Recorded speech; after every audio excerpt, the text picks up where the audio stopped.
Hi hello ಎಲ್ಲರಿಗೂ ನಮಸ್ಕಾರ. ಎಲ್ಲರೂ ಹೇಗಿದ್ದೀರಾ, ಚೆನ್ನಾಗಿದ್ದೀರಾ ಅಂತ ಅಂದ್ಕೊಂಡಿದ್ದೀನಿ. ಹಾಗೆಯೇ ಇವತ್ತು ಮನೆಯಲ್ಲೇ ಸ್ಪೆಷಲಾಗಿ ಪೆಪ್ಪರ್ ಚಿಕನ್ನ ಯಾವ ರೀತಿ ಮಾಡೋದು ಅಂತ ಹೇಳಿ ತೋರಿಸ್ಕೊಡ್ತೀನಿ ಬನ್ನಿ.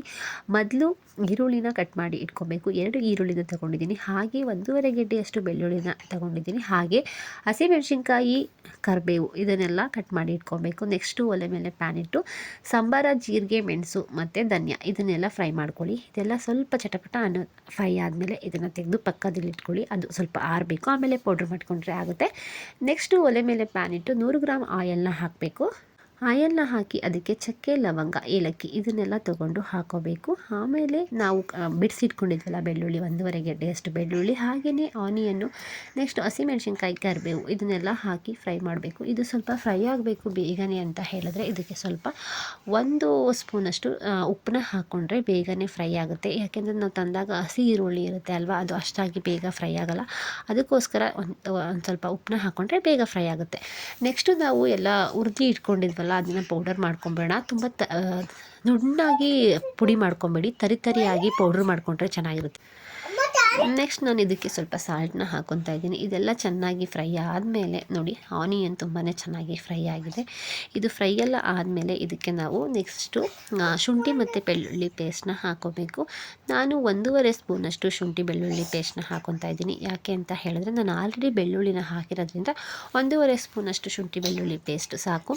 ಇದೆಲ್ಲ ಹಸಿ ಸ್ಮೆಲ್ ಹೋಗೋವರೆಗೂ ಚೆನ್ನಾಗಿ ಫ್ರೈ ಮಾಡ್ಕೊಳ್ಳಿ. ಇಲ್ಲ ಅಂದರೆ ಹಸಿ ಸ್ಮೆಲ್ಲು ಬಂದುಬಿಟ್ರೆ ಅಷ್ಟು ಚೆನ್ನಾಗಿರಲ್ಲ. ಅದಕ್ಕೆ ಹಸಿ ಸ್ಮೆಲ್ಲೆಲ್ಲ ಹೋಗೋವರೆಗೆ ಫ್ರೈ ಮಾಡ್ಕೋಬೇಕು. ನೆಕ್ಸ್ಟು ನಾನು ಚೆನ್ನಾಗಿ ತೊಳೆದು ವಾಶ್ ಮಾಡಿ ಇಟ್ಕೊಂಡಿದ್ದೆ ಅಲ್ವಾ ಚಿಕನ್ನ, ಅದನ್ನು ಆ್ಯಡ್ ಮಾಡ್ತಾಯಿದ್ದೀನಿ.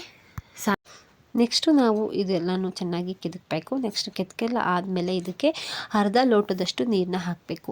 ನಾನು ನೀರು ಹಾಕೋದು ವಿಡಿಯೋ ಡಿಲೀಟ್ ಆಗಿದೆ, ಸಾರಿ. ನಾನು ಅದಕ್ಕೋಸ್ಕರ ಇವಾಗ ನೀರು ಹಾಕಿದ್ದೀನಿ ಆಲ್ರೆಡಿ. ನಾನು ಒಂದು ಅರ್ಧ ಲೋಟದಷ್ಟು ನೀರನ್ನ ಹಾಕಿ ನೆಕ್ಸ್ಟ್ ಅದಕ್ಕೆ ಸ್ವಲ್ಪ ಅರಿಶಿನ ಪುಡಿನ ಹಾಕ್ಕೊಬೇಕು. ಅರಿಶಿನ ಪುಡಿ ಎಲ್ಲ ಹಾಕಾದ್ಮೇಲೆ ಚೆನ್ನಾಗಿ ಅದನ್ನು ಕಲಿಸ್ಕೊಬೇಕು.